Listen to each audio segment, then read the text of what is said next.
আসসালামু আলাইকুম। আশা করি সবাই ভালো আছেন। আমি আজকে আপনাদের সামনে একটি গুরুত্বপূর্ণ ভিডিও নিয়ে এসেছি। ভিডিওটি হচ্ছে আপনারা যে বোর্ডের সার্টিফিকেট আছে এসএসসি, এইচএসসি অথবা জিএসসি, এই সার্টিফিকেটগুলোর মধ্যে যদি কোনো ধরনের ভুল হয়ে থাকে, এই ভুলটি আপনারা কীভাবে সংশোধনের জন্য আবেদন করবেন, কি লাগবে না লাগবে আমি এই ভিডিওর মাধ্যমে আপনাদেরকে দেখানোর চেষ্টা করব। তো ভিডিওটি লম্বা হতে পারে, আপনারা ধৈর্য সহকারে ভিডিওটি দেখবেন।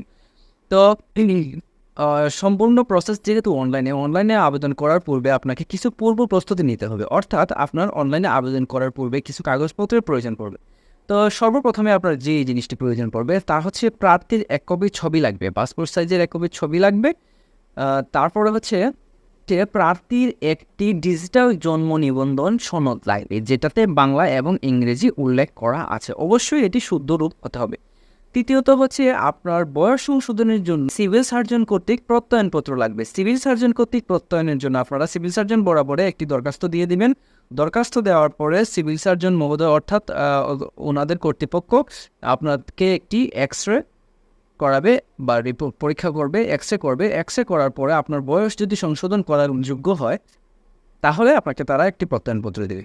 তো প্রত্যয়নপত্র সংগ্রহ করার পরে আপনারা একটি হলফনামা করতে হবে। হলফনামা করার জন্য যদি আপনার বয়স 18 বছরের নিচে হয় তাহলে আপনার যে কোনো একজন গার্জিয়ানের মাধ্যমে হলফনামাটি করে নিতে হবে। হলফনামা আপনারা 300 টাকার নন জুডিশিয়াল স্টাম্পে করবেন এবং এটি হতে পারে আপনারা নোটারি পাবলিক অথবা সিনিয়র জুডিশিয়াল ম্যাজিস্ট্রেট অথবা নির্বাহী ম্যাজিস্ট্রেট। তো আমি আপনাদেরকে সাজেশন করব যে সিনিয়র জুডিশিয়াল ম্যাজিস্ট্রেট দিয়ে করার। আপনারা চাইলে নোটারিও করতে পারবেন, এতে করে বোর্ডের কোনো ধরনের সমস্যা হবে না। সিনিয়র জুডিশিয়াল ম্যাজিস্ট্রেট করলে হয় কি, আপনারা পরবর্তীতে যদি আইডি কার্ড সংশোধন করতে চান বা অন্যান্য কিছু সংশোধন করতে চান তাহলে আপনার এটি বেশি কার্যকর। তো পরে হচ্ছে আপনারা যেই এফিডেভিটে যে সংশোধন উল্লেখ করেছেন এই সংশোধনের বিপরীতে আপনারা পত্রিকায় একটি বিজ্ঞপ্তি দেবেন। আপনাদের জাতীয় পত্রিকায় বিজ্ঞপ্তি দিলেও সমস্যা নেই, আপনারা যদি দৈনিক পত্রিকায় বিজ্ঞপ্তি দেন তাহলেও সমস্যা নেই। তো বিজ্ঞপ্তিটি দেওয়ার পরে আপনারা এই কাগজগুলা একটি কম্পিউটারের দোকানে বা কম্পিউটারের মাধ্যমে আপনারা সবটি কাগজ স্ক্যান করবেন এবং এফিডেভিট যেহেতু 3 পাতা, এফিডেভিটটি আপনারা 3 পাতায় স্ক্যান করে একটি পিডিএফের মধ্যে কম্বাইন করে একটি পিডিএফ ফাইলের মধ্যে রাখবেন।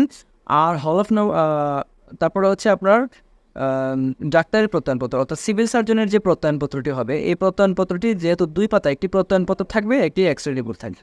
এই 2 পাতা আপনারা স্ক্যান করে একটি কম্বাইন একটি পিডিএফ ফাইলের মধ্যে রাখবেন। আর অন্যান্য যে ডকুমেন্টগুলো আছে তাতেও একটি একটি করে পিডিএফ করে নেবেন। ছবিটি পিডিএফ করার কোনো প্রয়োজন পড়বে না, ছবিটি জেপিজি থাকলেই হবে। তো আরও কিছু বলে নিচ্ছি, আপনারাও যখন অনলাইনে আবেদন করবেন, অনলাইনে আবেদন করার সাবমিট করার পরে 7 কর্মদিবসের ভিতরে আপনারা ব্যাংকে যে ব্যাংকের একটি চালান কপি প্রিন্ট করবেন, প্রিন্ট করে ব্যাংকে জমা দেবেন। ব্যাংকে জমা দেওয়ার পরে আপনারা এই কাগজপত্রগুলো যে কাগজপত্রগুলো অ্যাটাচ দিয়েছেন বা অ্যাটাচ দিবেন, এই কাগজপত্রগুলো আপনারা সচিব বরাবরে, আমি সিলেট বোর্ডের কথা বলছি, আপনারা সচিব বরাবর, সচিব উচ্চ মাধ্যমিক শিক্ষা বোর্ড সিলেট, এই ঠিকানায় আপনারা এই কাগজগুলা কুরিয়ার মাধ্যমে অথবা যে কোনো মাধ্যমে আপনারা পাঠিয়ে দিতে পারেন। যদি আপনাদের বোর্ডের আশেপাশে বাসা হয়ে থাকে তাহলে আপনারা নিজে যাইয়ে যদি জমা দিতে পারেন তাহলে আরও বেশি ভালো। জমা দিতে হবে। জমা দেওয়ার পর তারা কিছুদিন পর আপনাকে হয়তো তারা ডাকবে।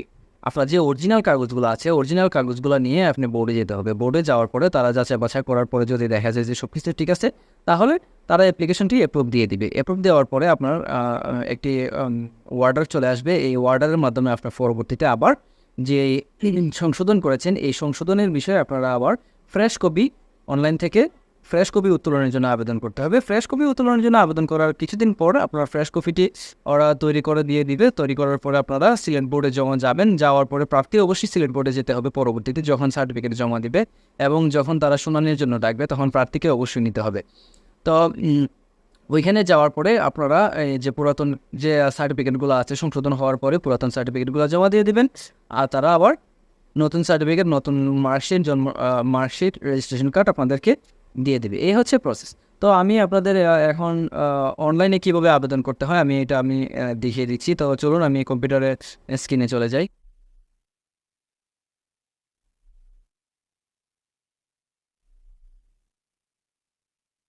আমার ডকুমেন্টগুলো একটি ফোল্ডারে সেভ করে নিয়েছিলাম। তো আমি ওয়েবসাইটে প্রবেশ করব। ওয়েবসাইটটিতে siletboard.gov.bd, এই ওয়েবসাইটটিতে প্রবেশ করব। তো আপনারা দেখেন সবার নিচে যাবেন, নিচে যাওয়ার পরে আপনারা খুঁজবেন অনলাইন অ্যাপ্লিকেশন নামে একটি টাইটেল আছে। এই যে দেখেন এখানে অনলাইন অ্যাপ্লিকেশন নামে একটি টাইটেল দেখতে পাবেন আপনারা। এখানে অনলাইন অ্যাপ্লিকেশনে ক্লিক করবেন। আপনারা অনলাইন অ্যাপ্লিকেশনে ক্লিক করার পরে দেখবেন এরকম একটি ইন্টারফেস চলে আসবে। এখানে আপনারা জন্ম তারিখ সংশোধনের জন্য অ্যাপ্লিকেশন ফর্ম এখানে ক্লিক করবেন।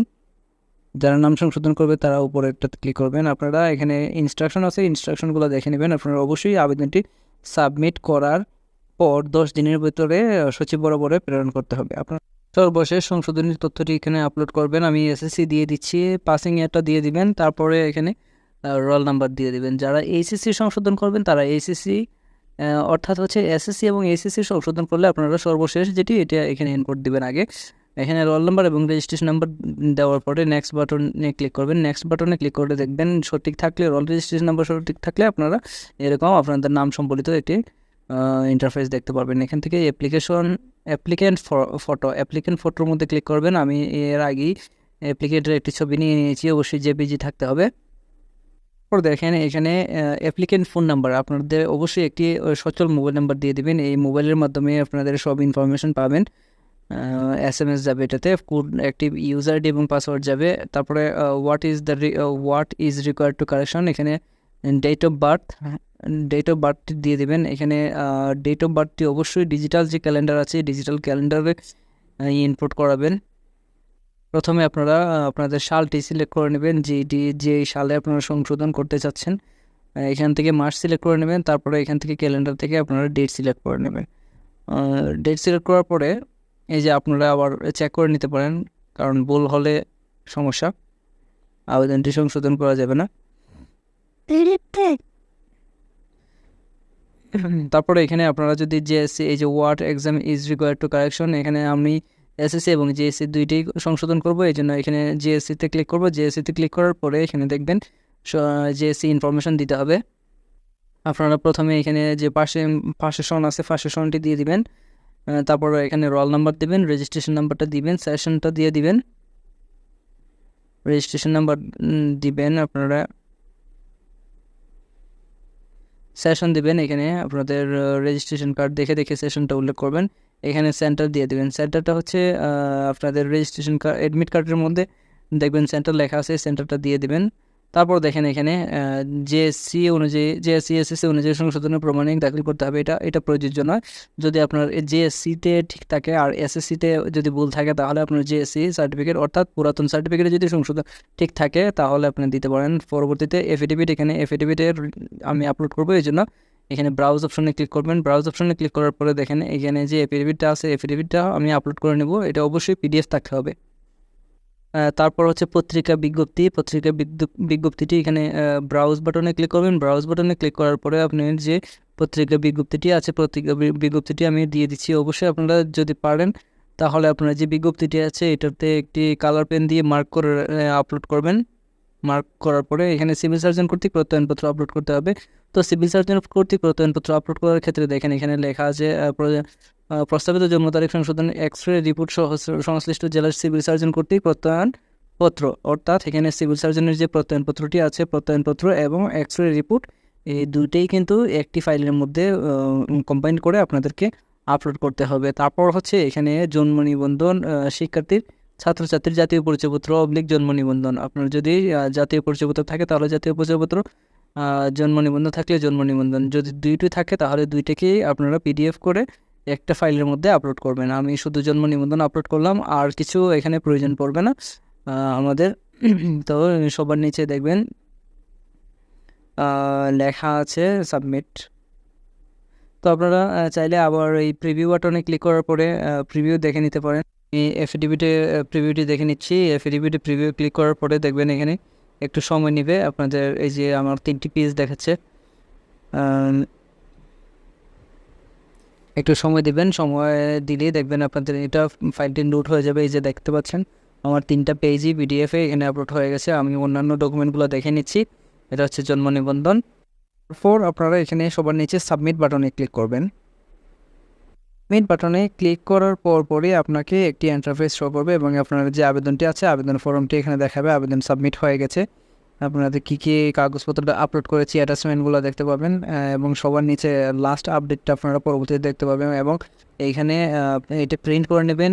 আপনার যতদিন পর্যন্ত আপনার জন্ম নিবন্ধন যতদিন পর্যন্ত আপনার সার্টিফিকেট সংশোধন হচ্ছে না ততদিন পর্যন্ত আপনাকে এই ফর্মটি সংরক্ষণ করে রাখতে হবে, যে কোনো সময় প্রয়োজন পড়তে পারে পরবর্তীতে। তারপর এখান থেকে এই যে সোনালী স্লিপ যে অপশনটি আছে, সোনালী স্লিপ থেকে আপনারা যে সোনালী সেবার যে স্লিপটি আছে এটি ডাউনলোড করবেন। ডাউনলোড করে আপনারা যে কোনো একটি সোনালী ব্যাংকের শাখায় টাকা জমা দেবেন। এসসি এবং এসএসসি সনদ সংশোধনের জন্য প্রায় 1558 টাকার মতো কাটবে। তো টাকাটি অবশ্যই 7 দিনের ভিতরে জমা দেবেন। তো ধন্যবাদ সবাইকে। আশা করি ভিডিওটি আপনাদের কাছে ভালো লেগেছে। তো ভালো লাগলে আপনারা অবশ্যই আমাকে ফলো দিয়ে রাখবেন এবং পরবর্তী ভিডিও পাওয়ার জন্য লাইক কমেন্টস শেয়ার করবেন।